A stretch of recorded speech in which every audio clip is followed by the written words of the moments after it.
నమస్తే. బంట్వారం మండలం నిజంగా ఈ వెనకాల ఏదైతే ప్రకృతిని చూస్తూ ఉంటే చాలా అద్భుతంగా అనిపిస్తూ ఉంది.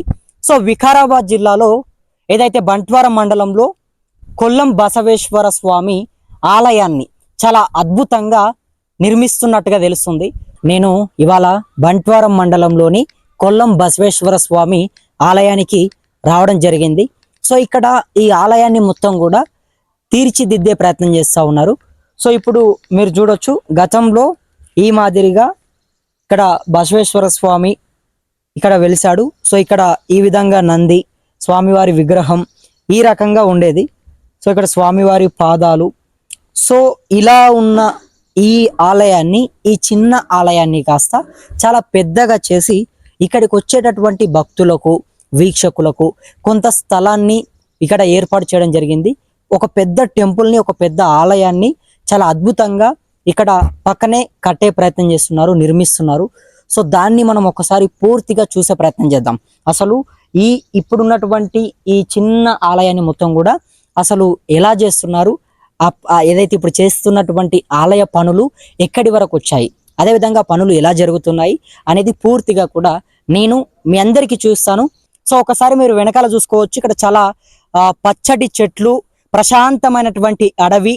సో దీంట్లో కొల్లం బసవేశ్వర స్వామి ఆలయాన్ని మొత్తం కూడా A to Z అంటే కింది నుంచి పై వరకు అంతా కూడా వాళ్ళు సుమారు మీరు చూసుకోవచ్చు, ఇక్కడ మొత్తం కూడా చాలా అద్భుతంగా ఈ ఆలయాన్ని నిర్మిస్తూ ఉన్నారు. సో ఇక్కడ ఏదైతే ఈ అడవి మధ్యలో మొత్తం కూడా ఈ ఆలయం నిజంగా చాలా మంది ఇక్కడికి వచ్చినటువంటి వాళ్ళు, ఈ ఆలయానికి దర్శించుకోవడానికి వచ్చినటువంటి భక్తులందరూ కూడా నిజంగా చెబుతుంటే మనం కూడా ఇక్కడికి వస్తే ఎలా ఉంటుందో అని చెప్పేసి ఇక్కడికి రావడం జరిగింది. సో వీలైతే మీరు కూడా ఒకసారి ట్రై చేయండి. ఏదైతే వికారాబాద్ జిల్లాలో ఉన్నటువంటి ఈ కొల్లం బసవేశ్వర స్వామి ఆలయం బంట్వారం మండలంలోనే ఏదైతే కొల్లం అడవిలో ఉంటుంది ఇది. ఒకసారి మనం దీన్ని పూర్తిగా చూసే ప్రయత్నం చేద్దాం. ఇక్కడ ఒకసారి లోపలికి వెళ్ళి దాన్ని ఎలా ఉంది, అసలు ఎలా నిర్మిస్తూ ఉన్నారు పూర్తిగా మీకు ఒకసారి నేను చూపించే ప్రయత్నం చేస్తాను.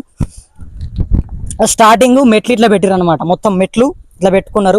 సో మెట్లు ఇట్లా పెట్టేసి పైన ఇట్లా పెడతా ఉన్నారు. ఇక్కడ మొత్తం కూడా జేసీబీలను పెట్టేసి జేసీబీల సహాయంతో మొత్తం కూడా నీట్గా చేశారు. సో నీట్గా చేసేసి ఇక్కడ నిర్మిస్తూ ఉన్నారు. సో ఇక్కడ ఇది కూడా ఒకటి పెట్టడం జరిగింది. ఇక్కడ చూడండి. నెక్స్ట్ వచ్చి ఇక్కడ మనకు మళ్ళా సేమ్ మెట్లు ఉన్నాయి. సో ఈ మెట్లని ఎక్కిన తర్వాత మనకు ఇక్కడ కొల్లం ఏదైతే బసవేశ్వర స్వామి ఆలయం మనకి ఇక్కడ కనబడుతుంది. సో ఎవరైనా సరే ఇక్కడికి రావచ్చు. అంటే మీకు ఎప్పుడైనా వీకెండ్స్ ఉన్నా కానీ, లేకపోతే ఇంకేమైనా ఉన్నా కానీ, సో ఇక్కడికి వచ్చి మీరు చూస్తే కనుక మీరు ఒక్కసారి ఆ వెనకాల చూడవచ్చు. మొత్తం కూడా చాలా ఈ ప్రకృతి మధ్యలో దేవుడి ఆలయం. నిజంగా చాలా మంది కూడా ఇక్కడికి తరలొచ్చే ప్రయత్నం చేస్తూ ఉన్నారు. సో ఇక్కడ చూడొచ్చు, మొత్తం కూడా ఇక్కడ రెండు ఇట్లా పెట్టేసి ఇంకా పైకి మొత్తం కూడా అక్కడి వరకు దాదాపు సుమారు అంత పొడవు వరకు కూడా ఈ ఆలయాన్ని నిర్మిస్తున్నట్టుగా తెలుస్తుంది. సో ఇక్కడ చాలా మంది కూడా ఉన్నారు. సో వాళ్ళు పని చేస్తున్నటువంటి వాళ్ళు కావచ్చు. సో ఒకసారి పని చేస్తురా? ఎప్పటి నుంచి జరుగుతుంది పని? ఎప్పటి నుంచి జరుగుతుంది? మేస్త్రా? ఏం పేరు మీ పేరు? నా పేరు కొండయ్యలయ్య. ఎప్పటి నుంచి చేస్తురా పని? ఇది 2 సంవత్సరాలు చేయబట్టి. 2 సంవత్సరాలు అయిందా? ఎప్పటికి పూర్తి అవుతుంది? చెప్పాలి, అయిపోతుంది. నెల 2 నెలల కల్లా అయిపోతుంది. నెల 2 నెలల వరకు భక్తులు రావచ్చు, అయ్యా దర్శించుకోవచ్చా? రావచ్చు. అంటే ప్రతిష్ట కావాలా? ప్రతిష్ట మీరైతే 2 సంవత్సరాల నుంచి చేస్తున్నారు ఇది?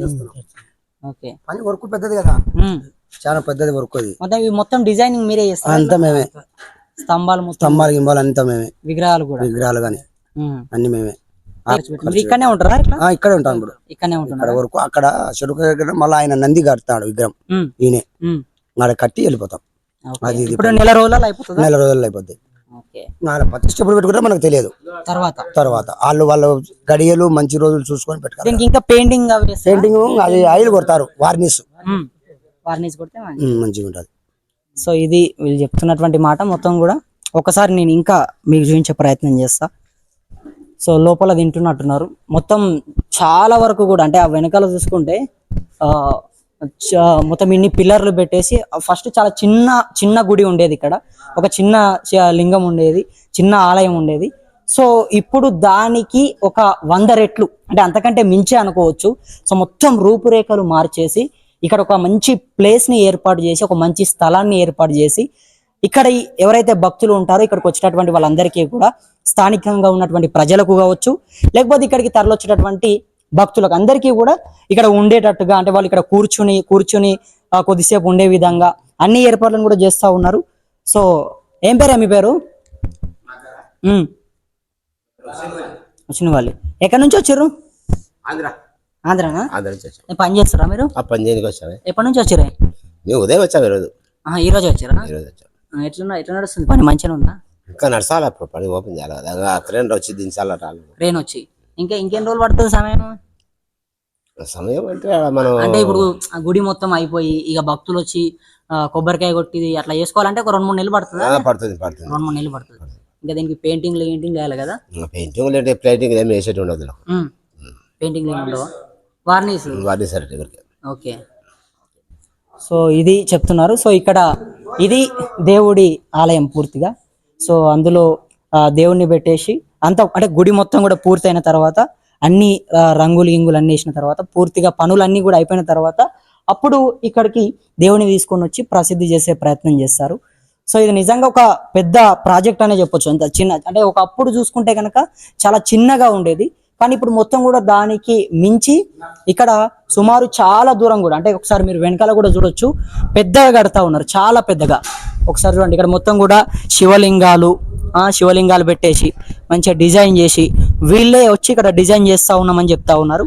సో వెనకాల మీకు ఇట్లా ఉంటుంది, వెనకాల చూసుకుంటే మొత్తం కూడా ఇట్లా ఓపెన్ ప్లేస్ అన్నమాట, ఖాళీగా ప్రశాంతంగా మంచి స్వచ్ఛమైనటువంటి గాలి, ఆ ప్రకృతి మధ్యలో ఈ ఆలయం నిజంగా చాలా అద్భుతంగా డిజైన్ చేశారు. ఇక్కడ డిజైనింగ్స్ కూడా మీరు చూడొచ్చు, ఇక్కడ నందిది పెట్టారు. సో ఇది ఇక్కడ ఉన్నటువంటి పరిస్థితి. ఇక్కడ చూడొచ్చు మనకి ఇంకొక ఆలయం కూడా, ఇక్కడ ఇంకొకటి కూడా ఇంత పెద్ద సుమారు బాగానే కట్టారు ఇక్కడ కూడా. సో అది దాంతో పాటుగా ఫస్ట్ ఇక్కడ ఉండేది, ఫస్ట్ దానికి ముందు కొంచెం ఇక్కడ ఒక చిన్న ఆలయం ఉండేది దాని ముందు. సో ఆ చిన్న ఆలయం కాస్త ఇప్పుడు మొత్తం కూడా ఇలా పెద్దగా అయిపోయింది.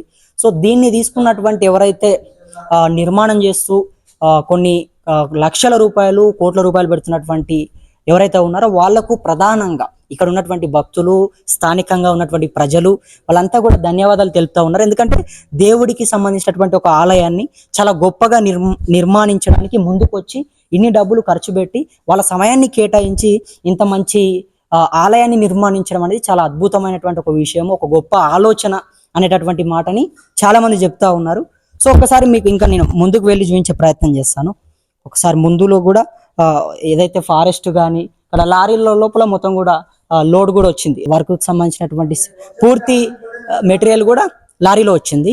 సో మొత్తానికి కొల్లం బసవేశ్వర ఆలయం ఒకప్పుడు ఎలా ఉండేది, ఇప్పుడు ఎలా మారిపోయింది, అండ్ ఇంకా భవిష్యత్తులో ఎలా మారబోతుంది ఒకసారి చూడండి. మొత్తం కూడా చాలా అంటే ఎవరు కూడా ఊహించి ఉండరు ఇది నిజంగా, మరి అనుకోనే చేశారా లేకపోతే ఒక రకంగా ఏదైనా కళ వచ్చి కూడా చేశారా, ఎలా చేశారో తెలియదు, కానీ మొత్తానికి అయితే ఈ ఆలయాన్ని చాలా అద్భుతంగా డిజైన్ చేశారు, చాలా బాగుంది. సో దీన్ని ఇంకా పెయింటింగ్స్ అవన్నీ కూడా పనులు నడుస్తూ ఉన్నాయి. సో ఇంకొక 1-2 నెలలు 3 నెలల లోపల పూర్తిగా పనులన్నీ కూడా కంప్లీట్ అయిపోతాయని చెప్పేసి ఇక్కడ ఉన్నటువంటి వాళ్ళు చెప్తా ఉన్నారు. కొంత ఎక్కువ సమయం పట్టినా కూడా మనము ఓపిక పట్టాల్సిన అవసరం ఉంటుంది, ఎందుకంటే ఇంత పెద్ద ప్రాజెక్టు కాబట్టి కొంచెం ఇంకెక్కువ సమయం పట్టినా కూడా పట్టే అవకాశం ఉంటుంది. సో మొత్తానికి అయితే ఈ బంట్వారం మండలంలో ఉన్నటువంటి ఈ కొల్లం బసవేశ్వర స్వామి ఆలయం నిజంగా ఇప్పుడు వచ్చేటటువంటి భక్తులందరికీ కూడా చాలా ఒక ప్రశాంతతని ఇస్తుంది అనేది అయితే మనం చెప్పొచ్చు. సో మరిన్ని ఇటువంటి వార్తలని మీ ముందుకు తీసుకొచ్చేందుకు మన ఛానల్ని సబ్స్క్రైబ్ చేయండి. దాంతో పాటుగా ఈ ఆలయం పైన ఇక్కడ ఉన్నటువంటి ఈ ప్రకృతి, ఈ అందాలు, సో వీటి పైన మీ అభిప్రాయం ఏంటి, మీరేమనుకుంటున్నారు కింద కమెంట్ బాక్స్ లో కమెంట్ చేయండి. మరిన్ని ఇటువంటి వార్తలని మళ్ళీ మీ ముందుకు తీసుకొచ్చే ప్రయత్నం చేస్తాను. సో అంతవరకు ప్రతి ఒక్కరు కూడా మనకు అండగా ఉంటారని చెప్పి నా మనస్ఫూర్తిగా వేడుకుంటూ నేను మీ కొత్తూరు రమేష్. ధన్యవాదాలు మిత్రులారా.